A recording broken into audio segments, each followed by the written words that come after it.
Mas a ordem jesuíta era muito preocupada com a investigação científica, a pesquisa científica, né?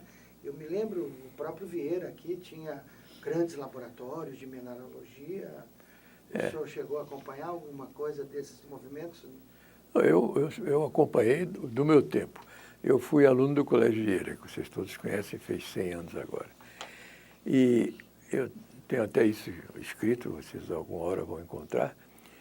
O meu melhor professor de curso secundário foi um jesuíta francês, que se chamava o Padre Torrent, não sei se esse nome já...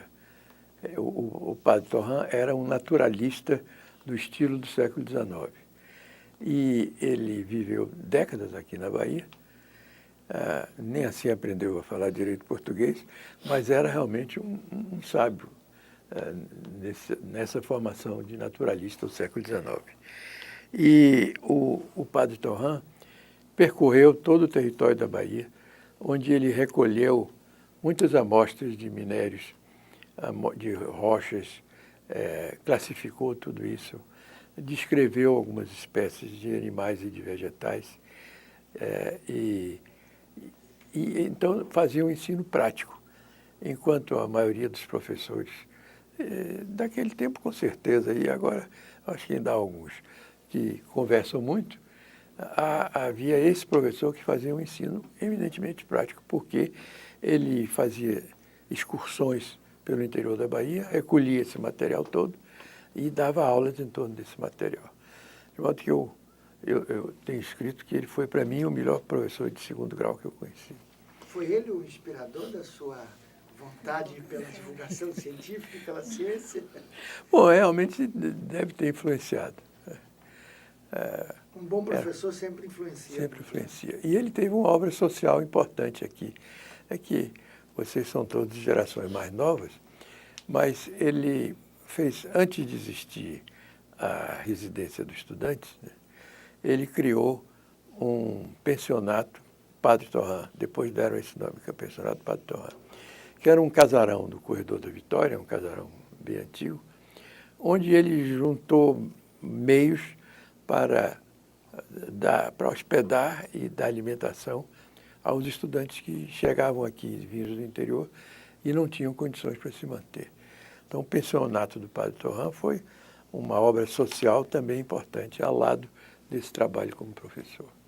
Já que o senhor voltou um pouquinho para o Vieira, vamos voltar um pouquinho. O senhor com 85 anos anda rápido, já quase em 85, quase dos tempos de hoje. Lá no comecinho, como foi sua infância, em família, as primeiras... O senhor falou que estudou o primário em casa, era muito comum isso. Era né? comum isso, é. Foi anterior aos 7 anos, esse estudo? Que eu comecei entre 6 e 7 anos. E tinha uma professora, que, aliás, faleceu relativamente há pouco tempo, a professora Hilda Cardoso de Albuquerque. E ela vinha em casa, havia os livros da coleção FTD, né, que ainda existe, e outros também, e mapas, enfim, e livros de literatura.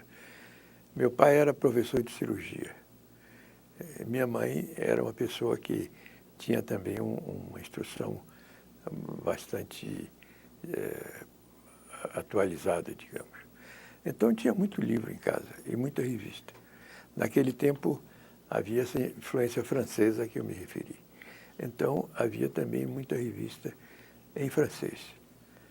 O inglês veio depois. E até houve um período que havia um pouco de alemão. Mas o conhecimento de francês era praticamente obrigatório, não era prescrito como obrigatório.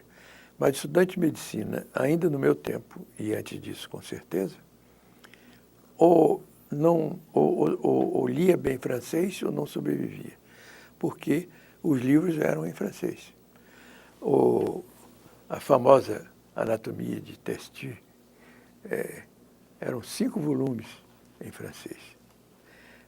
E ou se sabia aquilo na ponta da língua, ou então não ia para frente.